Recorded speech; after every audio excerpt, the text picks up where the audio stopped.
நட்சத்திர எழுத்தாளர் ரா முருகவேலின் மிளிர்கள் இப்போது ஆடியோ ஃபார்மேட்டில் உங்கள் விகடன் பிளேயில். இப்பவே விகடன் ஆப்பை இன்ஸ்டால் பண்ணுங்க. பிளே ஐகானை கிளிக் பண்ணி மிளிர்கள் கேளுங்க. சார் போஸ்ட் தபால்காரர் வந்து நம்ம ஏரியாவில் சொல்றப்பவே ஒரு குதூகலம் பிறக்கும், யார் வீட்டுக்கு போஸ்ட் வர போகுது அப்படின்னு. இப்பவே இந்த குரல் நம்ம கேட்கறது கிடையாது, இனிமேல் நம்ம கேட்கவே போறதில்லைன்னு நினைக்கிறப்போ வருத்தமாக தான் இருக்கு. ஏன்னா 50s, 60s, 70s, 80s, 90s, 2000 வரைக்குமே காதல், கல்யாண பத்திரிகை, காதுகுத்து பத்திரிகை, அதுக்கப்புறம் அப்பாயின்மெண்ட் லெட்ரு, சந்தோஷம் துக்கம்னு எல்லாமே நம்ம இந்த பதிவு தபால் மூலமாக தான் வந்து பரிமாறிக்கிட்டு இருந்தோம். நண்பர்களோ உறவினர்களோ அவங்க எழுதி அனுப்புனாங்கன்னா அவங்க கையெழுத்தோட அவங்க முகமே சில நேரம் நமக்கு தெரியும், படத்துல பாக்குற மாதிரி. 80s படத்துல மை போட்டு பாக்குற மாதிரி அவங்க முகம் தெரியும். ஆமா, இப்ப எல்லாத்துக்கும் ஒரு முடிவு வர மாதிரி இதுக்கும் வந்து ஒரு முடிவு வந்திருக்கு. இந்திய தபால் துறை என்ன பண்ணிருக்காங்கன்னா செப்டம்பர் 1 இந்த பதிவு தபாலுக்கு வந்து முடிவுரை எழுத போறதை அறிவிச்சிருக்காங்க. இனிமேல் இருக்காதுங்கிறத சொல்லிடுறாங்க செப்டம்பர் 1. இன்னும் சில தினங்கள் மட்டும் தான் இருக்கு. ஆமா, அது வந்து இனிமே அந்த ரிஜிஸ்டர்டு போஸ்ட் அது கிடையாது, ஸ்பீட் போஸ்ட் மட்டும்தான் உண்டு அப்படிங்கிற அறிவிப்பை வெளியிட்டிருக்காங்க. அதுக்கு என்ன விளக்கம் சொல்றாங்கன்னா, இப்போ மக்கள் கிட்ட பெரிய ஈர்ப்பு இல்லை இந்த ரிஜிஸ்டர்ட் போஸ்ட், இதெல்லாம் வந்து தகவல் பரிமாற்றத்துக்கு அவங்க வந்து டெக்னாலஜிஸ் வந்துட்டதுனால ஸ்பீட் போஸ்ட் மட்டும்தான் வரவேற்பு இருக்கு, அதனால அதை மட்டும் வச்சுக்கிறோங்கிற மாதிரி சொல்லியிருக்காங்க. இந்த மாதிரி லெட்டர்ஸ் நம்ம இப்போ கழுகார் பதில்களுக்கு வந்த இதை தான் கையில் வச்சிருக்கிறோம், அதுக்கான கேள்விகளை. இந்த மாதிரி விஷயம் இன்லேண்ட் லெட்டர்ஸ் இதெல்லாம் நம்ம சிவப்பு கலர் பெட்டி போஸ்ட் பாக்ஸில் வந்து போட்டுட்டு போவோம், அது வந்து போக வேண்டிய முகவரிக்கு எடுத்துகிட்டு போய் சேர்ப்பாங்க. அந்த பெட்டிகளே இனிமேல் இருக்காது அப்படிங்கிறது தான் தபால் துறையிலேருந்து வந்திருக்க செய்தி. பல ஏரியாக்கள் இருக்கும், இந்த தபால் பெட்டி எங்கே இருக்குன்னு பல ஏரியாக்கள் அலைஞ்செல்லாம் நம்ம வந்து போட்ட காலம்லாம் இருக்கு. குறிப்பாக சொன்னோம்னா நான் ஸ்கூல் படிக்கிறப்ப நிறைய பேர் படிக்கிறப்பயுமே நம்ம பாஸ் ஆகிட்டோங்கிறது நம்ம லெட்டர் மூலமாக தான் வரும். நமக்கு பாஸ் ஆகிடும்னு தெரியும், இருந்தா கூட வாங்குறப்ப ஒரு சந்தோஷம் இருக்கே. ஏன்னா 9th வரையும் பாஸ் போட்டுருவாங்க, அதனாலயா? சரி, எல்லாமே நம்ம இன்ஸ்டன்ட் சமூகமாக மாறிட்டோம். எல்லாம் மெயில் மூலமாக, வாட்ஸ்அப் மூலமாக, பல மெசஞ்சர் ஆப் மூலமாக பண்ணுறதுனால. ஆமாம், கண்டிப்பாக. ஏன்னா அந்த பொங்கல் கார்டு, தீபாவளி கார்டுலாம் வருஷம் நமக்கு சில பேர் அனுப்பும்போது அதில் ஒரு மகிழ்ச்சி இருக்கும், அதெல்லாம் கூட எப்பயோ இல்லாமல் போயிடுச்சு. இப்போ எல்லாம் மெசேஜ் தான். அதே பல பேர் பத்திரப்படுத்தி வைப்பாங்க, அடிக்கடி எடுத்து பார்த்துப்பாங்க, என் நண்பன் எனக்கு அனுப்புனா தெரியுமான்ட்டு. அது ஒரு பெரிய பிஸ்னஸாகவே இருந்தது. இப்போ வந்து எல்லாத்துக்கும் தொடக்கம்னு இருந்தால் ஒரு முடிவு வர மாதிரி இப்போ இதுக்கும் வந்து முடிவு வந்துருக்கு. ஏற்கனவே தந்தியை வந்து முடிச்சுட்டாங்க, இப்போ இதையும் வந்து முடிக்கிறாங்க. ஆமாம், உங்களுடைய அனுபவங்களை வந்து பகிர்ந்துக்கோங்க. உங்களுக்கும் இந்த கடிதங்களுக்கும் இடையிலான அந்த உறவு தொடர்பு. நிறைய தலைவர்கள் கடிதங்களை பற்றி அவங்களோட கடிதங்களையே புத்தகங்களாக போட்டிருக்காங்க, எல்லாருக்குமே ஒரு நினைவு இருக்கும், அதை பகிர்ந்துக்கங்க. உங்களுக்கு ஏதாவது சொல்லுங்க, நீங்க சொல்லுங்க. நம்ம யோசிச்சு நானும் கமெண்ட்ல போடுறேன், படிச்சு. உத்தரகாண்ட் மாநிலம் உத்தரகாசி தாராளி கிராமத்தில் மேக வெடிப்பு ஏற்பட்டு ஒரு பெரிய நிலச்சரிவு வந்து ஏற்பட்டிருக்கு. அங்கிருந்த ஒரு 25 உணவகம், பல விடுதிகள் எல்லாமே அந்த மழை வெள்ளத்தில் அடித்து வந்து செல்லப்பட்டிருக்கு. அந்த காட்சிகளை பார்க்குறப்பவே நமக்கு பதவியேற்ப தான் வந்து இருக்குது. இப்போ ஏற்கனவே 4 பேர் இறந்து போயிட்டதா சொல்கிறாங்க. இப்போ 100க்கும் மேற்பட்டவங்க காணவில்லைங்கிறதையும் சொல்கிறாங்க. அந்த வீடியோ நம்ம பார்க்குறப்ப பல பேர் தப்பிச்சு ஓடுறாங்க. அதுக்குள்ளார அந்த நிலச்சரிவு ஏற்பட்டு அவங்க மேலே வந்து அமுக்கிறது நம்மளாலே வந்து பார்க்க முடியுது. 10-15 பேர் வந்து பார்க்க முடியுது. அவங்களாம் நிச்சயமாக பத்திரமா வந்து மீட்கணும். இப்போ பேரிடர் மீட்பு குழு ஒரு 7 மீட்பு குழு அவங்க வந்து தீவிரமாக மீட்பு பணியில் வந்து ஈடுபட்டுக்கிட்டு இருக்காங்க. இப்போ இதில் 15 பாதுகாப்பு படையினரும் காணலை அப்படின்னு வந்து சொல்கிறாங்க. இப்போ தீவிரமான தேடுதல் வேட்டை வந்து அங்கே போய்கிட்டு இருக்கு. எல்லாரும் நல்லபடியாக மீண்டு வரும் நம்ம வந்து பிரார்த்தனை செய்வோம். ஆமாம், NDRFல இருந்து 150 பேர் இதுவரை மீட்டிருக்கோம் அப்படின்னும் சொல்லியிருக்காங்க. பிரதமர் மோடி அந்த மாநில முதல்வர் புஷ்கர் தாமிக்கு ஃபோன் பண்ணி என்ன நிலவரம் அப்படிங்கிறத விசாரிச்சிருக்காரு. பாதிக்கப்பட்ட மக்களுக்காக நான் பிரார்த்தனை பண்ணிக்கிறேன் அப்படின்லாம் வந்து சொல்லியிருக்காரு. மீட்பு பணிகள் ரொம்ப சிரமமாக இருக்கதா தான் அங்கே உள்ள வீரர்கள் சொல்கிறாங்க. ஏன்னா வந்து நிறைய பேர் புதஞ்சு போயிருக்கலாம் அப்படிங்கிற ஒரு சோகமான செய்தியும் அங்கேருந்து வந்துட்டுருக்கு. பட் பெரிய பாதிப்பு இல்லாமல் இருந்தால் நல்லா தான் இருக்கும். இன்னொரு விஷயம் வந்து பிரதமர் மோடியை பற்றி பேசணும். நம்ம ஏற்கனவே பார்த்துருக்கோம், சில நீதிபதிகள் அவங்களோட பதவிக்காலம் ரிட்டையர்மெண்ட் முடிஞ்சதுக்கப்புறம் பாஜக நியமன எம்பிக்களெல்லாம் இருந்திருக்கிறாங்க. ஒரு சில நீதிபதிகள் வந்து அவங்க பதவியை ராஜினாமா பண்ணிட்டு போட்டியிட்டதையும் நம்ம பார்த்தோம். மேற்கு வங்கத்திலலாம் வந்து பாஜக சார்பாக போட்டிட்டாரு ஒரு உயர்நீதிமன்ற நீதிபதியே. இப்போ என்ன நடந்திருக்குன்னா, பாஜகவில் இருந்தவங்க வந்து ஒருத்தங்களை நீதிபதி ஆக்கியிருக்காங்க. அதுவும் மகாராஷ்டிராவில் செய்தி தொடர்பாளராக இருந்திருக்கிறாங்க. 2023 24 வரையும் அவங்க தான் மகாராஷ்டிரா பாஜக செய்தி தொடர்பாளர். இந்த குஜராத்தில், ஊபியில், மகாராஷ்டிரா எல்லாமே இந்த போலி நீதிமன்றம், போலி காவல்துறை எல்லாம் இருப்பாங்க. அந்த மாதிரி போலி நீதிமன்றத்தில் நீதிபதி நியமிச்சிருக்காங்களா? உயர்நீதிமன்றத்துக்கே உயர்நீதிமன்றத்துக்கேவா? நல்ல முன்னேற்றம், நல்ல முன்னேற்றம். ஆர்த்தி சாத்தே அப்படிங்கிறவங்க தான் அவங்க. இந்த ஆர்த்தி வந்து பாஜகவோட செய்தி தொடர்பாளராக இருந்தவங்க. இப்போ வந்து உயர்நீதிமன்றத்தோட நீதிபதியாக நாங்கள் வந்து பரிந்துரைக்கிறோன்னு சுப்ரீம் கோர்ட்டோட கொலீஜியம் வந்து தெரிவிச்சிருக்காங்க. இப்போ எதிர்க்கட்சிகள் இதை வந்து அங்கே மகாராஷ்டிராவில் கையில் எடுத்திருக்காங்க. காங்கிரஸ்லேருந்து என்ன சொல்கிறாங்கன்னா, ஒரு பாஜக நிர்வாகி எப்படி வந்து உயர்நீதிமன்ற நீதிபதி ஆக முடியும், டோட்டலாக இவங்க ஜனநாயக படுகொலையை பண்ணிட்டு இருக்காங்க பிஜேபி அப்படின்னு சொல்கிறாங்க. சரத்பவார் அணி அவங்க சொல்கிறது என்னென்னா, இவங்க கொடுக்குற தீர்ப்புகள்லாம் எப்படி நடுநிலைமையாக இருக்கும், அரசியல் கண்ணோட்டத்தோடு தானே அணுகுவாங்க, இவங்க இந்த இதை வந்து மறுபரிசீலனை பண்ணணும், இவங்களை நியமிக்க கூடாது அப்படின்லாம் சொல்லியிருக்காங்க. இப்போ இந்த ஆர்த்தி பற்றி பாஜகலேருந்து என்ன சொல்கிறாங்கன்னா, அவங்க வந்து ஜனவரி 6, 2004 அன்னைக்கே வந்து பதவியை வந்து ராஜினாமா பண்ணிட்டாங்க, அவங்க கட்சியிலே இல்லை அதுக்கப்புறம் அப்படின்னு சொல்லியிருக்காங்க. இப்போ வந்து நீதிபதி ஆகியிருக்காங்க. இது அரசியல் போட்டு குழப்பிக்க வேணாம் அப்படின்னு அவங்க ஒரு விளக்கம் கொடுக்குறாங்க. பட் ஒரு பெரிய சர்ச்சை தான் அது. நாங்கள் குழப்பிக்கல, நாங்கள் ரொம்ப தெளிவாக இருக்கோம். இப்போ தான் சில தினங்களுக்கு முன்னாடி இந்திரா காந்தியை பீட் பண்ணியிருந்தாரு பிரதமர் மோடி. இப்போ அவருடைய சிஷ்யர் அமித்ஷா அத்வானியை வந்து பீட் பண்ணியிருக்காரு. அவங்களோட கட்சியை சேர்ந்தவங்களே பீட் பண்ணியிருக்காங்க. இந்திரா காந்தி 2ஆவதா அதிக நாள் வந்து பிரைம் மினிஸ்டரா இருந்தாங்க, அதை வந்து பீட் பண்ணாரு. இப்போ எல்கே அத்வானி உள்துறை அமைச்சரா 2256 நாட்கள் உள்துறை அமைச்சரா இருந்தாரு. இப்போ அதை பீட் பண்ணி இந்தியாவிலே அதிக நாள் உள்துறை அமைச்சராக இருந்தவர் அப்படிங்கிற பெருமைக்கு சொந்தக்காரராகிறாரு உள்துறை அமைச்சர் அமித்ஷா. அவர் வந்து 2258 நாட்களை கிராஸ் பண்ணி வந்து போய்கிட்டு இருக்காரு. ஆமா, இதெல்லாம் வந்து பாஜக காரங்க கொண்டாடிட்டு இருக்காங்க. ஆனா எவ்வளவு நாள் இருந்தோங்கிறது முக்கியம் இல்ல, அந்த டைம்ல என்ன பண்ணாங்கிறது தான் முக்கியம். அதான் நிறைய சொல்றாங்களே, அவங்க தீவிரவாதத்தை வந்து ஒழிச்சிருக்காங்களாம், எங்க நக்சலைட் வந்து ஒழிச்சிருக்காங்களாம், மணிப்பூர் ஞாபகம் வரக்கூடாது, ஜம்மு அண்ட் காஷ்மீர் ஞாபகம் வரக்கூடாது. இதுக்கு பிரதமர் மோடி நிறைய எம்பிக்கள் எல்லாரும் அமித்ஷாக்கு வந்து வாழ்த்தெல்லாம் வந்து சொல்லிக்கிட்டு இருக்காங்க. ஏன்னா நவீன அரசியல் சாணக்கியர்னு வேற சொல்லுவாங்க. 2000 ஆண்டுகள் அப்பெல்லாம் வந்து குஜராத்தில் உள்துறை அமைச்சராக இருந்தார், மாநில அரசியல் வந்து பண்ணிக்கிட்டு இருந்தார். 2014 பாஜக தேசிய தலைவர் ஆனார். 2019 உள்துறை அமைச்சரானார் தேசிய அளவில், மத்திய அமைச்சரவையில். இப்போ அதிக நாட்கள் இருந்த உள்துறை அமைச்சருங்கிற ஒரு பெருமை அவரை வந்து சேர்ந்திருக்கு. பெருமைன்னு அவங்க சொல்றாங்க. ஆனா எதிர்கட்சிகள் பாருங்க, இப்போ இவர் ஆட்சி காலத்துல தான் புல்வாமா இது இன்னும் நிறைய அட்டாக்ஸ் வந்து நடந்துச்சு அப்படிங்கிற குற்றச்சாட்டும் இருக்கு. ஏன்னா நேற்று கூட மணிப்பூருக்கு திருப்பி குடியரசுத் தலைவர் ஆட்சி 6 மாசத்துக்கு நீட்டிச்சிருக்காங்க அப்படின்னு ஒப்புதல்லாம் நாடாளுமன்றத்தில் கொடுத்துருக்காங்க. பட் இவர் தான் சிறந்த உள்துறை அமைச்சர்னு பாராட்டுற குரலும் வந்துட்டு இருக்கு. இன்னொரு பக்கம் நாடாளுமன்றம் அது வந்து நடந்திருக்கு. அதில் நடந்திருக்குன்னா என்ன, அப்பப்போ அமளி அப்படி தான் வந்து நடந்திருக்கு. இந்த அமளிக்கு இடையில் பெரிய விவாதங்களே இல்லாமல் சில பில்ஸையும் வந்து பாஸ் பண்ணியிருக்காங்க லோக்சபாவில். என்ன குறிப்பாக ஒரு பில் என்னென்னா, அந்த கோவாவில் ஷெட்யூல் ட்ரைப்ஸுக்கான அந்த ரிசர்வ்டு தொகுதிகள், அந்த சட்டமன்ற தொகுதிகளை கொஞ்சம் மாற்றி அமைச்சிருக்காங்க. அதுக்கான பில் வந்து பாஸ் ஆகிருக்கு. இப்படி விவாதமே இல்லாமல் சில பில்ஸ் வந்து பாஸ் ஆகிட்டு இருக்கு. இதுக்கிடையில் வந்து அந்த பீகாரில் நடக்கிற அந்த ஸ்பெஷல் இன்டென்சிவ் ரிவிஷன் தேர்தல் ஆணையம் நடத்துறதை பற்றி விவாதிக்கணும்னு சொல்லிகிட்டே இருக்கிறாங்க எதிர்கட்சிகள். அதுக்கு இவ்வளோ நாள் எந்த பதிலுமே சொல்ல, அதனால தான் அமளியும் நடந்துட்டு இருந்தது.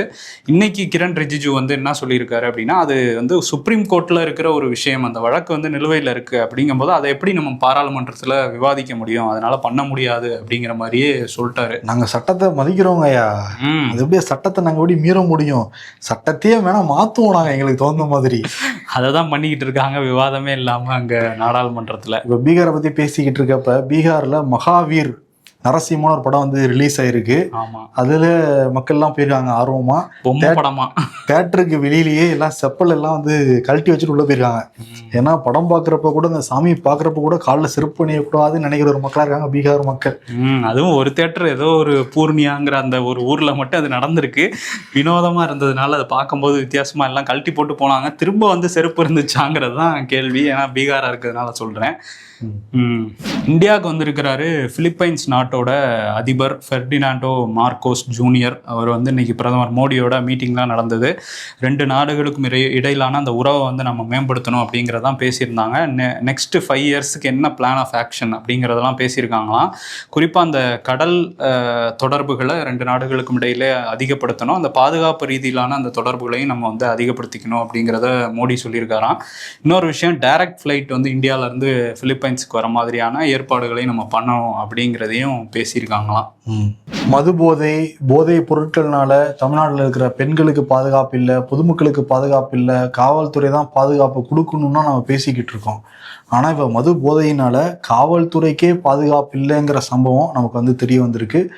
திருப்பூரில் நடந்த அந்த அதிர்ச்சிகரமான ஒரு விஷயம் என்ன நடந்திருக்குன்னா, திருப்பூரில் நேற்று நைட்டு திருப்பூர் உடுமலைப்பேட்டை சிக்கனத்தூர் கிராமத்தில் ஏடிஎம்கே எம்எல்ஏ மகேந்திரனுக்கு சொந்தமாக ஒரு தோட்டம் இருந்திருக்கு. அந்த தோட்டத்தில் வேலை பார்த்துட்டு இருந்தவர் தான் மூர்த்தி. இவர் வந்து திண்டுக்கல் மாவட்டத்தை சேர்ந்தவர். மூர்த்திக்கு 2 பசங்க, தங்கப்பாண்டி அப்புறம் மணிகண்டன். அப்பா மகனுக்குள்ள தொடர்ந்து வந்து சண்டை நடந்துக்கிட்டே வந்து இருந்திருக்கான். சண்டை நடந்தா மாறி மாறி அடிச்சுக்கிறது, கெட்ட வார்த்தையில பேசி இப்படி இருந்திருக்காங்க. ஒரு டைம் என்ன பண்ணிட்டாரு, இந்த நைட்டு மூர்த்தி வந்து காவல்துறை அந்த அவசர எண் இருக்குல்ல 100க்கு கால் பண்ணியிருக்காரு. என் பசங்க என்னை அடிக்கிறாங்க, தயவுசெய்து என்னை காப்பாத்துங்க அப்படின்னு. அப்ப ரோந்து பணியில் இருந்தவர் தான் சண்முகவேலு. இவர் யாருன்னா சிறப்பு உதவி ஆய்வாளர்.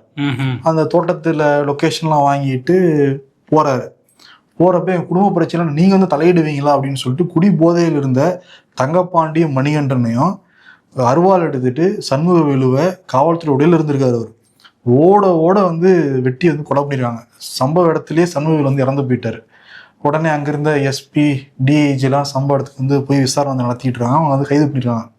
இந்த போதை பொருளுங்கிறது காவல்துறையே பாதுகாப்பு நிலைமையா வந்து மாறி இருக்கு. அரசாங்கத்துக்கு தொடர்ச்சியா இதனாலதான் கெட்ட பேர் வந்துட்டு இருக்கு. ஆனா அதை கண்டுக்காம விட்டுட்டு இருக்கிறாங்க. அது ஏன் கண்டுக்காம இருக்காங்கன்னா, அது உற்பத்தி பண்றதே யாரு? திமுக ஆட்கள் தானே. அதுல தானே அவங்க நிறைய பணம் சம்பாதிக்கிறாங்க. நிறைய பேர் குடிக்க வச்சு எவன் குடும்பம் நாசமா போனா நமக்கே நமக்கு வருமானம் தான் போதுன்னு நினைக்கிற மனப்பான்மையினால தமிழ்நாட்டுல சட்ட ஒழுங்கு வந்து கெடுது. இப்ப காவல்துறையை பாதுகாப்புற நிலைமை வரைக்கும் வந்துட்டோம். அடுத்து என்ன நிலைமைங்கிறது தெரியல. அதுக்கடுத்து என்ன, அதுவும் ஏடிஎம்கே எம்எல்ஏவோட அந்த இதுக்குள்ள நடந்திருக்கு. அப்படிங்கும்போது இதை வந்து திமுக ஐடி விங்ல இருந்து நிறைய பேர் ஏடிஎம்கே எம்எல்ஏ மகேந்திரன் வந்து தலைமறைவாயிட்டாரு, அவரோட ஆட்கள் தான் அதை பண்ணியிருக்காங்க அப்படின்லாம் பரப்ப, இப்போ ஏடிஎம்கே அஃபிஷியல் ஐடி விங் ஐடியில இருந்து அவர் அங்கதான் இருக்காரு, அவர் வீட்டில் தான் இருக்கிறாரு, அவர் தலைமறைவெல்லாம் இல்லை, இந்த மாதிரி பொய்யை பரப்பாதீங்கன்னு அவங்க ஒரு வார் வந்து அங்கேயுமே போயிட்டு இருக்கு சோஷியல் மீடியால. ஸோ இந்த பிரச்சனை ஒரு பக்கம் பெருசாகிட்டு இருக்கு. நெல்லையில் இப்போ கொஞ்ச நாள் முன்னாடி தான் பார்த்தோம், கவின்கிற இளைஞர் வந்து ஆணவ படுகொலை வந்து செய்யப்பட்டார். இப்போ இன்னொரு விஷயமும் அதே மாதிரி நெல்லை மாவட்டத்தில் சேரன் மகாதேவி அந்த ஊரில் உள்ள ஒரு அரசு பள்ளியில் 12ஆம் வகுப்பு படிக்கிற மாணவன் அவங்க கூட படிக்கிற ஒரு மாணவியை வந்து காதலிச்சதா சொல்கிறாங்க. இந்த காதலை வந்து விட்டுருங்கன்னு அந்த மாணவர்களே, அந்த உறவினர், பெண்ணோட உறவினர்களான சில மாணவர்கள் ஒரு 4 பேர் வந்து சொல்லிக்கிட்டே இருந்ததா சொல்கிறாங்க. ஒரு கட்டத்தில் வந்து அருவாள் எடுத்துகிட்டு போய், வீட்டிலேருந்து அருவாள் எடுத்துகிட்டு போய் அவங்க அந்த பையன் வீட்டுக்கு போய் வெட்டியிருக்காங்க.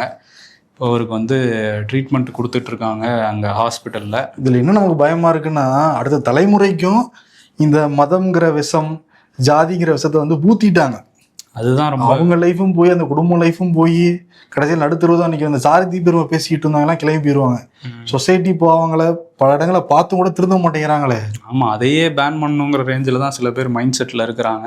அந்த அளவுக்கு சாதி ஊறி போய் இருக்கு நம்ம ஊரில், நிறைய ஊர்களில். அது வந்து அரசு தான் வந்து கவனித்து ஏதாவது பண்ணணும்னு பார்த்தா அரசே அவங்களே வந்து இப்படி இருந்தால் தான், ஏன்னா ஆணவ படுகொலை சட்டம் கொண்டு வரணும்னு எல்லாரும் சொல்கிறாங்க. இன்றைக்கி நேரில் போய் முதல்வரை சந்தித்து திரும்ப சண்முகம் சிபிஎம்லேருந்து சிபிஐலேருந்து முத்தரசன்லாம் போய் ஆணவ படுகொலை சட்டத்தை வந்து கொண்டு வரணும்னு சொல்லி பேசியிருக்காங்க. போய் லீகல் இதில் ஒப்பீனியன்லாம் வாங்கிட்டு இருக்கோன்னு சொல்லி அனுப்பிச்சிருக்காரா முதல்வர். கண்டிப்பாக தேர்தலுக்கு முன்னாடி அதுக்கான வாய்ப்புகளே இல்லைன்னு தான் நமக்கு தெரியுது. ஆமாம், சமூக நீதியெல்லாம் பேசுவாங்க. ஆனால் எலெக்ஷன் அப்போ பாறேன், யார் யார் எந்த சமூகத்தில் வெயிட்டாக இருக்காங்க அவங்க தான் சீட்டு கொடுப்பாங்க. இன்னொன்று, இந்த மாதிரியான இதில் வந்து ஒரு கண்டனம் கூட, அதுவும் எவ்வளோ நாள் கழிச்சு ஃபோனில் ஆறுதல் சொன்னாருங்கிற செய்தி மட்டும்தான் வந்துச்சு. வீடியோலாம் கூட வெளியிடுவாங்க, அது கூட இல்லை. அதுவும் எங்கே அங்கே போனதுனால, இல்லாட்டி அதுவும் நடந்திருக்காது.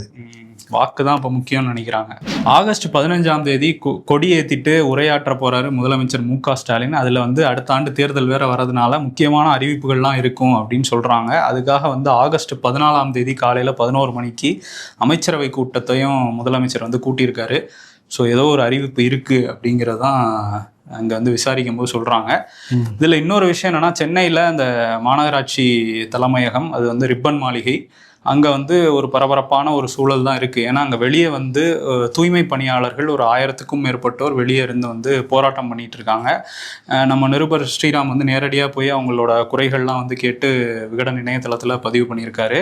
இந்த தூய்மை பணியாளர்கள் வந்து அவங்களோட வேலை பறிபோயிடும் அப்படிங்கிற ஒரு சூழலில் தான் இருக்காங்க. ஏன்னா தனியாருக்கு ஒப்பந்தத்தை கொடுக்கக்கூடாது இந்த தூய்மை பணிக்கு அப்படின்னு சொல்லிட்டு எதிர்க்கட்சி தலைவராக இருந்த திமுக தலைவர் ஸ்டாலின் வந்து பேசியிருந்தார். இப்போ அதே வேலையை வந்து அங்கே பண்ணிட்டு இருக்காங்க சென்னை மாநகராட்சி ஆட்சிக்கு வந்ததுக்கப்புறம். இப்போ என்ன பண்ணியிருக்காங்கன்னா, மண்டலம் 5, 6, 7, 3 இப்படின்னு சில மண்டலங்களில் தனியார்கிட்ட ஒப்படைச்சிட்டாங்க. இதனால் எங்கள் சம்பளமும் குறைஞ்சிருச்சு. அவங்க வந்து எப்போ வரணும்னு சொல்கிறாங்களோ அப்போ வரணும், எங்களுக்கு லீவு கிடையாது, எதுவுமே கிடையாது, எங்கள் வேலையை விட்டு போகணுன்னா போயிடணும், அப்படி தான் எங்களோட சூழல் இருக்குது, எங்களை வந்து நிரந்தர பணியாளர்களாகவும் அவங்கள ஆக்கலை, எங்களை கண்டுக்கவே இல்லை அப்படிங்கிறது அவங்களோட குரலாக இருக்குது. என்ன அப்படின்னா, அங்கே மாநகராட்சி கட்டடத்தோட வாசலில் தான் இருக்காங்க. மேயர் பிரியா அந்த பக்கம் போகிறாங்க, அதிகாரிகள் அந்த பக்கம் போகிறாங்க, ஒருத்தர் கூட இறங்கி அவங்கள்ட்ட பேசலை. முதலமைச்சர் கூட அந்த பக்கம் காரில் வந்து போயிருக்காரு. இது என்ன இங்கே போராட்டம் அப்படிங்கிறத கூட எங்கள்கிட்ட கேட்கல அப்படின்னு வந்து அவங்க கண்ணீர் விட்டு கதறாங்க. எப்பயுமே காலங்காலமாக எங்களை புறக்கணிக்கிற சமூகம் தான் அவங்க சொல்லிட்டு இருப்பாங்க. இந்த அரசாங்கம் தான் அவங்களுக்கு துப்புரவு பணியாளர்கள்னு அழைக்கக்கூடாது, அவங்க மனசை புண்படுதுன்னு சொல்லிட்டு தூய்மை பணியாளர்கள் பேரெல்லாம் மாற்றினாங்க. குறிப்பாக சொல்லணும்னா அந்த கொரோனா காலகட்டத்தில் எல்லாரும் வந்து உயிருக்கு பயந்து வீட்டில் இருந்த சமயத்தில் அந்த மாஸ்க்குனால கொரோனாலாம் பரவும்லாம் சொன்னாங்க. அதெல்லாம் கூட சுத்தப்படுத்தி நம்ம நகரத்தை தூய்மையாக வச்சவங்க அந்த தூய்மை பணியாளர்கள் தான். அப்போ அவங்களுடைய வாழ்வாதாரத்தை மேம்படுத்தணும், அவங்களுக்கு நிரந்தர பணி வழங்கணும்னு கேட்குறது ஒரு பேசிக்கான ஒரு கோரிக்கை. ஆமாம், அவங்களுக்கு அந்த ஊதிய உயர்வே கோர்ட்டுக்கு போய் தான் கிடச்சிது. அதையுமே இப்போ வந்து குறைச்சிட்டாங்க இப்போ தனியாருக்கு போனதுனால. இப்படி இருக்க சூழலில் அதை கண்டுக்க கூட இல்லைங்கிறது தான் அவங்களோட ஆதங்கமாக இருக்குது. எப்படி எங்களை வந்து கூட ஒருத்தர் கூட பார்க்கல அப்படிங்கிறது. ஆனால் அதிமுகலேருந்து இப்போ ஜெயக்குமார் போய் அங்கே ஆதரவு கொடுத்துருக்காரு, தாவேக்காலேருந்து ஆதவ அர்ஜுனா போயிருக்காரு. இந்த மாதிரி இருந்தால் கூட அரசு தரப்பில் எங்களுக்கு யாராவது வந்து பேசணுங்கிறது அவங்களோட கோரிக்கையாக இருக்குது. நிச்சயம் அரசு வந்து பேசணும், யாராவது அரசாங்கம் பேசினாதான் நிவாரணம் கிடைக்கும், அவங்களுக்கு நீதி வந்து கிடைக்கும். இப்போ டிவிக்கியை பற்றி பேசுனீங்களே, அந்த மாநாடு, பிரம்மாண்டமான மாநாடு ஆகஸ்ட் 25 நடத்துறதா பிளான் பண்ணாங்க மதுரையில். ஆகஸ்ட் 25 விஜயகாந்த் பிறந்த தினம். காவல்துறை என்ன சொல்லிட்டாங்கன்னா, அடுத்த சில தினங்களில் விநாயகர் சதுர்த்தி வருது, அதனால பாதுகாப்பு பணிகளில் அவ்வளோ போலீஸாரை ஈடுபடுத்த முடியாது. நீங்கள் ஆகஸ்ட் தாவுவாங்க, உங்க ரசிகர்கள் வேற அங்கிட்டு இங்கிட்டு தாவுவாங்க, கட்டுப்படுத்த முடியாது. இல்லாட்டி பாரு நடக்க போகுது. இப்போ ஆகஸ்ட் 22 ஆகஸ்ட் 18 22 ஒரு தேதி வச்சுக்கோங்கன்னாங்க. இப்போ ஆகஸ்ட் 21 தேதியை ஃபிக்ஸ் பண்ணியிருக்காரு விஜய். அதனால சொல்லியிருக்காரு, பொறுப்புடன் தாவாதீங்கடா, பாதுகாப்புடன் குறுக்க வர்க்க ஓடாதீங்கடான்றது இன்டைரக்டா சொல்லியிருக்காரு விஜய். நடந்துக்கணும், பிரம்மாண்டமாக நடத்துவோம் அப்படின்றாங்க. பாப்பா, ஏன்னா தேர்தலுக்கு இன்னும் சில மாதங்களே தான் இருக்கு. இந்த மாநாட்டில் விஜய் என்ன பேச போறாரு? ஏன்னா கூட்டணிங்கிறது யாரும் வர மாதிரி தெரியல டிவிக்கே பக்கம். ஆமா, யாரு இவரு மன்சூர் அலிகான் எதுவும் வாய்ப்பு இருக்கா? ஆனா தேமுதிக சொல்றாங்க, ஏன்னா விஜயகாந்த் இதெல்லாம் வச்சு கொஞ்சம் போற மாதிரி தெரியல விஜய் ரூட்டு. அதுக்கு என்ன சொல்றாங்கன்னா, விஜயகாந்தோடைய படத்தை எந்த அரசியல் கட்சியும் பயன்படுத்தக்கூடாது, கூட்டணியில் இருக்கவங்க வந்து பயன்படுத்திக்கலாம். யாரோட கூட்டணியில இருக்காங்க அது ஜனவரியில சொல்லுவாங்க. டைப் இருந்தாலும் வழி பிறக்கும் அப்ப சொல்லுவாங்க. நமக்கு இப்பயே தெரியுது டிஎம்கே சைடு தான் போற மாதிரி தெரியுது தேமுதிக. இன்னொன்னு சொல்றாங்க, படத்துல யாரும் பயன்படுத்திக்கலாம், ஆனா அரசியல் கட்சிகள் பயன்படுத்தக்கூடாது, எங்க அனுமதி இல்லாம அப்படின்றாங்க பிரேமலதா. ஆமா, அதே மாதிரி மதிமுகல நம்ம சொல்லியிருந்தாலும் துரை வைகோ வந்து இந்த ரூட் எடுக்கிறாரு, கமலாலயம் ரூட்டுன்னு. யாருக்குமே அவ்வளோ எளிதா எம்பிக்களுக்கு, எதிர்கட்சி எம்பிக்களுக்கு டைம் கொடுக்காத பிரதமர் மோடி நாடாளுமன்றத்துல துரை வைகோ சந்திக்கிறதுக்கு டைம் கொடுத்துருக்காரு. கொடுக்கட்டும், நல்லதுதான். என்ன காரணம் தெரியும்ல, இதே மாதிரி ஒருத்தர் எம்பியா இருந்தாரு, கல்வெட்டுக்குமார், ரவீந்திரநாத் குமார். அவர் வேற ஸ்டாலினை மீட் பண்ற ஓபிஎஸ் போனப்ப அப்பாவே பக்கத்துல நின்றுகிட்டு இருந்தாரு. அதே மாதிரிதான், அதுதான் துரை வைகோ அப்படி இந்த சைடு சொல்றாங்கப்பா, மீட் பண்ணியிருக்காரு பிரதமர் மோடி. அது வேற ஒரு கோரிக்கைங்க அப்படிங்கிறாரு. இருந்தா கூட அது ஒரு இதுதான், கோரிக்கை தான். எடப்பாடி பழனிசாமி எழுச்சி பயணத்துல ஒரு இதுன்னு சொல்லலாம், வாக்குறுதியா வந்து அதை சொல்லியிருக்காரு. வாக்குறுதிங்கிறதோட அது கண்டிப்பா நடக்குங்கிற மாதிரி தான் சொல்றாரு. ஏன்னா வந்து மடிக்கணினி மாணவர்கள் கொடுத்துட்டு இருந்தோம், திமுக வந்தோன்னு நிறுத்திட்டாங்க. நாங்கள் வந்து 2026 நான் முதல்வர் ஆனோன்னா அதை வந்து திரும்ப கொடுக்கப்படும் அப்படிங்கிறத ஒரு நம்பிக்கையோட சொல்றாரு. தாலிக்கு தங்கம் எல்லாம் அதிமுக என்ன கொடுத்துக்கிட்டு இருந்தாங்களோ திருப்பி கொடுப்போன்னு தான் ஒரு வந்து போய் சொல்லிக்கிட்டு இருக்காரு. அப்போ மாணவர்கள் மத்தியில் ஒரு பெரிய எழுச்சி இதாக ஏற்படுத்துதா இந்த வாக்குறுதிகள் எல்லாம் பொறுத்துட்டு தான் பார்க்கணும். அவங்களுக்கு ஆனால் ஓட்டு உரிமை இல்லையே. 18 டேஸ் வந்தோடனே போடாமல் ஒரு நம்பிக்கை தான். ஒரு பக்கம் ஜெயக்குமார், இந்த உங்களுடன் ஸ்டாலின், இந்த மாதிரி ஸ்டாலின் பேர்லாம் பயன்படுத்தக்கூடாதுன்னு சொல்லி நீதிமன்ற வழக்கு நடந்துகிட்டு இருக்கு. இன்னைக்கு உத்தரவு வந்திருக்கு. அதுக்கு முன்னாடி ஜெயக்குமார் என்ன சொல்லியிருக்காரு அப்படின்னா, இது என்ன உங்க தாத்தா வீட்டு காசா, முத்து வந்து என்ன டாட்டா பிர்லா பரம்பரை, அவங்க காசுல இருந்து கொடுத்தா கருணாநிதி பேர் வச்சுவாங்க, ஸ்டாலின் பேர் வச்சுவாங்க, உதயநிதி பேர் வச்சுவாங்க, இன்பநிதி பேர் வச்சுவாங்க. மக்கள் காசை எடுத்து நீங்க உங்க பேர் வச்சுப்பீங்களா? அது எப்படி முடியும்னு கேட்டாரு. நிருபர்கள் வந்து அம்மாங்கிற பேரை நீங்க பயன்படுத்தினீங்க கேட்டதுக்கு, அது யூனிவர்சல் பேருங்க அம்மாங்கிறது. ஆமா, இதைத்தான் வந்து நீதிமன்றத்திலையும் போய் சொல்லி அபராதத்தை வாங்கிட்டு வந்திருக்கிறாங்க. CV சண்முகம் தான் அதிமுக சார்பில் இங்கே உயர்நீதிமன்றத்தில் வழக்கு போட்டிருந்தாரு. அதுக்கு என்ன சொன்னாங்கன்னா, முதல்வரோட படத்தை பயன்படுத்திக்கலாம், ஆனால் ஸ்டாலின், உங்களுடன் ஸ்டாலின் இந்த பேர்லாம் வந்து பயன்படுத்தக்கூடாது முதலமைச்சரோட பேரை அப்படிங்கிற தடை விதிச்சிருந்தாங்க. இதை எதிர்த்து தமிழ்நாடு அரசு உச்சநீதிமன்றத்துக்கு போயிருந்தாங்க. உச்சநீதிமன்றத்தில் இன்னைக்கு வாதங்களை வந்து அடுக்கியிருக்காங்க சிவி சண்முகம் தரப்பு. இந்த மாதிரிலாம் வந்து பண்ணிட்டு இருக்கிறாங்க, அவரோட சுய பெருமைக்காக இப்படிலாம் பண்றாங்கன்னு வாதங்களை வைக்க அது உச்சநீதிமன்ற தலைமை நீதிபதி கவாயிட்டு வச்சிருக்காங்க. வச்சோன்னா இந்த சைடு வில்சன் வந்து ஆஜராகி அவர் வந்து திமுக தரப்புல அரசு தரப்புல வாதாடி இருக்காரு. அவர் சொன்ன பாயிண்ட் என்னன்னா, இது வந்து அரசியல் காழ்ப்புணர்ச்சியோட பண்றாங்க, அவங்களும் வந்து திட்டங்கள் வந்து பேர்லாம் வச்சிருக்கிறாங்க, புரட்சி தலைவர் புரட்சி தலைவின்லாம் அவங்க தலைவர்கள் பேரை வச்சும் திட்டங்கள் வந்திருக்கு. இது மாதிரி சில சமயங்கள்ல மத்திய அரசு திட்டங்களுமே பிரதமர்கள் பேரு படம்லாம் பயன்படுத்தி வந்திருக்கு அப்படின்லாம் வாதம் வச்சாரு. இதெல்லாம் கேட்டுக்கிட்ட நீதிபதி வந்து அந்த அம்மாங்கிற பேரை வந்து அதுக்கும் சொல்லியிருக்காங்க. அது எல்லாரும் அம்மாங்கிறது வந்து பொதுவான இது தானே அப்படின்னா நீதிபதிகள்லாம் கேட்டுட்டு ஆமா பொதுவானதான் சொல்லி சிரிச்சதாகவும் தகவல்லாம் வந்திருக்கு. ஸோ இப்போ என்னன்னா, இது வந்து குறிப்பிட்ட ஒரு கட்சியை, அதாவது அரசியலை வந்து நீங்க வந்து அரசியல் தேர்தல் களத்துல அரசியல் பண்ணுங்க, இங்க வந்து அரசியல் பண்ணக்கூடாது. நீதிமன்றத்துல ஒரு குறிப்பிட்ட கட்சியை மட்டும் நீங்க வந்து நோட் பண்ணி இந்த வழக்கு போட்டிருக்கிறதுனால இது கண்டிப்பா அரசியல் பின்னணியுடைய வழக்குன்னு சொல்லிட்டு 10 லட்சம் ரூபாய் அபராதமும் போட்டிருக்காங்க சிவி சண்முகத்துக்கு. அபராதம் போட்டோடனே ஐயான்னு ரெக்வஸ்ட் பண்ண போயிருக்காரு சிவி சண்முகம் தரப்பு வழக்கறிஞர். 20 லட்சமா மாத்தட்டுமான்னு கேட்டிருக்காரு கவாய். இதே போதும் யாரும் வாங்கிட்டு வந்திருக்காங்க. ஆமா, அநேகமா இன்டர்நேஷனல் கோர்ட்டுக்கு மேல்முறையீடு பண்ணாலும் பண்ணுவான்னு நினைக்கிறேன். அந்த 10 லட்சம் ரூபாயிலையும் அரசு, தமிழ்நாடு அரசு கொடுக்க சொல்லிட்டாங்க. அதுல எந்த திட்டத்தை வேணா அரசு செயல்படுத்திக்கலாம் அப்படின்னு சொல்லிட்டாங்க. இப்போ உங்களுடன் ஸ்டாலின் திட்டத்துக்கு அந்த 10 லட்சத்தை பயன்படுத்த போறாங்கன்னு நினைக்கிறேன். ஆமா, உங்களுடன் ஸ்டாலின்ங்கிறது நல்ல நோக்கத்துல தொடங்கினாங்கன்னு சொல்றாங்க, நிறைய பேர் பயனடைதாங்கன்னு சொல்றாங்கன்னா என்ன பண்றாங்கன்னா, அதிகாரிகள் பல இடங்கள்ல ஒவ்வொரு ஃபார்முக்கும் அதை நிவர்த்தி பண்ணணும்னா 100 ரூபாய் லஞ்சம் வேற வாங்கிட்டு இருக்காங்களாம். இது வந்து பல அலுவலகத்திலையும் பெரிய கல்லா கட்டுற ஒரு ஸ்கீமா மாறி இருக்கான். அப்போ உங்களுடன் ஸ்டாலின் போது கோவம் யார் மேல வரும்? இதை வந்து முதல்வர் கண்டிப்பா வந்து பார்க்கணும். இது எல்லா மாவட்டத்திலும் நடந்துகிட்டு இருக்கு. நம்ம நேர்கள் பல பேர் நமக்கு புகார் கொடுக்குறாங்க, பாருங்க 100 ரூபா வாங்கிட்டு தான் ஃபார்ம் வந்து கொடுக்குறாங்க, அது நிறைவேற்றணும், அதுக்கு தனியாக லஞ்சம் கொடுக்க வேண்டியதா இருக்கு. ஒரு ஸ்கீமை கொண்டு வந்தால் கூட மக்களுக்கு பயனடைய விட மாட்டேங்கிறாங்க இருக்கிற அதிகாரிகள்னு சொல்றாங்க, வேதனையோட குறிப்பிடுறாங்க. தமிழ்நாடு அரசு நோட் பண்ணிட்டு தான் இருப்பாங்க. அதே மாதிரி அமலாக்கத்துறை 30,000 ரூபாய் அபராதம் வாங்கியிருக்காங்க. இந்த ஆகாஷ் பாஸ்கரன், விக்ரம் ரவீந்திரன் அவங்க வந்து உச்சநீதிமன்றத்தில் வழக்கு போட்டிருக்காங்க. இதுக்கு அமலாக்கத்துறை ஏற்கனவே பதில் மனு தாக்கல் பண்றதுக்கு 2 முறை கால அவகாசம் வந்து கேட்டிருந்தாங்க. இன்னைக்கு 3ஆவது முறை கேட்கிறப்ப இது சரியான நடவடிக்கை கிடையாது, 30,000 அபராதம் வச்சிருக்காங்க அமலாக்கத்துறைக்கு. அமலாக்கத்துறைக்கே ஃபைன் போட்டு விட்டுருக்காங்களா, ரைடு விட்டுருக்காங்க. சரி, இன்னொரு விஷயம் என்னன்னா, ராமதாஸ் வந்து ராமதாஸுக்கு போட்டியா எனக்கு போட்டியா அன்புமணி வந்து இது நடத்துறாரு பொதுக்குழு, அதை நடத்துறதுக்கு தடை விதிக்கணும்னு அவரும் உயர்நீதிமன்றத்தில் மனு போட்டிருக்காரு.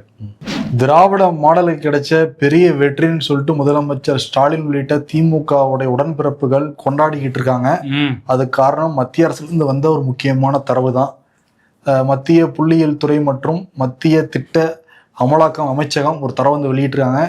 எல்லா மாநிலத்துடைய growth ரேட், ஸ்டேட் எக்கானமியோட growth ரேட் 2024 2025 தமிழருடைய growth ரேட் இரட்டை இலக்குல வந்திருக்கு. 11.19 வந்து சொல்றாங்க.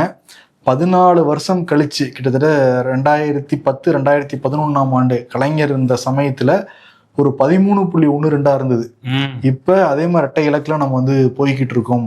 11.19 சொல்லிட்டு கொண்டாடுறாங்க. இது திராவிட மாடல் கிடைச்ச பெரிய வெற்றி.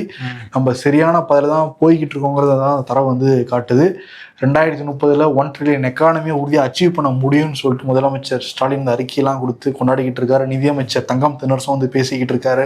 இது மத்திய அரசோட தரவு. ஏன்னா வந்து என்னதான் தமிழ்நாட்டில் வளர்ச்சி அப்படிங்கிறது, நம்ம அப்பையிலேருந்தே கல்வி அப்படிங்கிறதுக்கு முக்கியத்துவம் கொடுத்ததுனால அப்படியே மேல் நோக்கி தான் போய்கிட்டு இருக்கிறோம். இப்போ இந்த இடத்துக்கு வந்திருக்கிறோம். இதை பின்தாடி விட்டுறாம பார்த்துக்கணும். அதுக்கு இந்த போதை இதெல்லாமும் ஒழிக்க வேண்டிய ஒரு கட்டாயத்திலையும் இருக்கும். நிச்சயமா தேசிய வளர்ச்சின்னு பார்க்குறப்ப இதோட சரிபாதி கம்மியாக தான் இருக்கு. தேசிய சராசரியே கம்மி தான். ஏப்ரல் மாதம் அறிவிச்சாரு ட்ரம்ப், இந்த டாரிஃப் போட போறேன்னு. இன்னும் முடியல. இப்போ இந்தியாவுக்கு 25% போட்டிருக்கேன், பட் பார்க்கலாம், அது நெகோசியேட்லாம் நடக்க போகுதுன்னா சொல்லிட்டு இருந்தாங்க. என்ன நினைச்சாரோ தெரியல, திடுதுப்பு நேற்று வந்து 24 மணி நேரத்துல நான் கூடுதல் வரி விதிக்க போறேன்னு வந்து சொல்றாரு ட்ரம்ப். மேபி நம்ம ஷோ வரத்துக்குள்ள கூட அறிவிச்சிருக்கலாம். இல்ல இன்னும் ஒரு 24 மணி நேரம் சொன்னாலும் ஆச்சரியப்படுறதுக்குலாம் அப்படிதான் போய்கிட்டு இருக்கு. இல்ல இன்னொரு டேட் கூட தள்ளி போடலாம். ஏற்கனவே பெனால்ட்டின்னு சொல்லியிருக்காரு.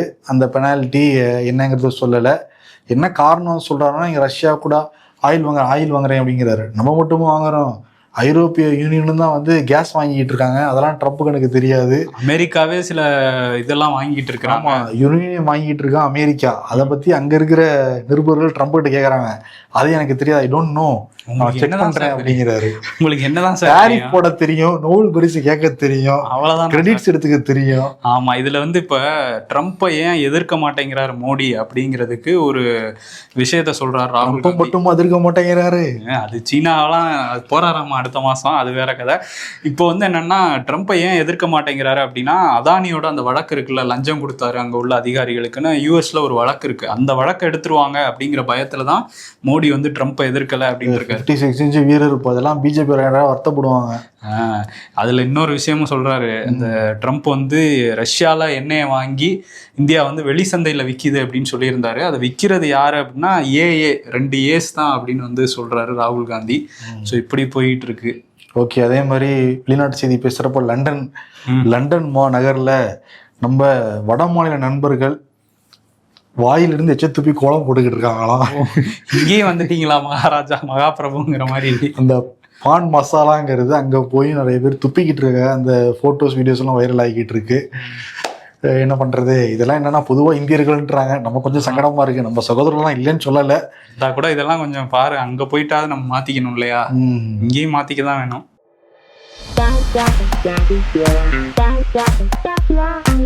நம்ம பைக்ல சந்தோஷமா போய்கிட்டு இருக்கோம். என்ன வேணா நடக்கட்டும், நான் சந்தோஷமா இருப்பேன் அப்படின்னு தெருநாய் பாக்குதான், வாடி வா இருக்கு உனக்குன்ட்டு. மாமாவும் ஆயாச்சு, சித்தப்பாவும் ஆயாச்சு, அடுத்து தாத்தா தான் அப்படின்னு 90s கிட்ஸே இவ்வளவு ஃபீல் பண்றோம்னா 80sல போறதாலும் யோசிச்சு பாரு.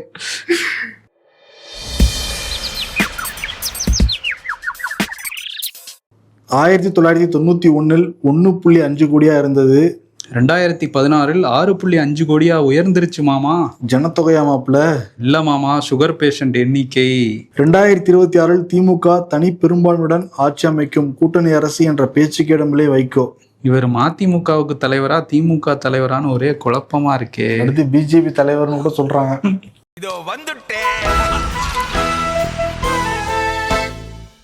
இன்னைக்கு விருது 10 லட்ச ரூபா அபராதம் வாங்கிக்காங்கல்ல, அவங்களுக்கே கொடுக்கலாம். சிவி சண்முகம் ஒரு வழக்கறிஞர் தான், நம்ம போய் வாத்திரமே காட்டிடலான்னு வந்து போயிருக்காரு. அவரே கோட்டார் அவர்களே அப்படின்ட்டு இருக்காங்க.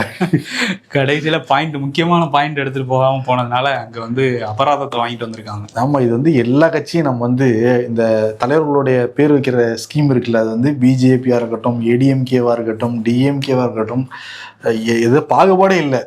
கேட்டா அவங்க தானே முகமா இருக்காங்க, அது எப்படி அப்படிதான் விஷயத்த முடியுமாங்க? அதை இது பொதுநல வழக்கா வேற யாரோ போட்டிருந்தா பிரச்சனை இருந்திருக்காரு. ஏடிஎம்கேல இருந்தே போட்டதுனால நீங்களே அதானே பண்றீங்கிறது உங்களுக்கு பிரச்சனையா இருக்கு. அதனால 10 லட்ச ரூபா வாங்கினதுனால நம் கோட்டார் அவர்கள் ஏன்னு வாங்கிறாங்களா வக்கீல் வண்டு முருகன்கள், அவங்களே கொடுத்தலாம் எடப்பாடிக்கும் சிவி சண்முகத்துக்கும்.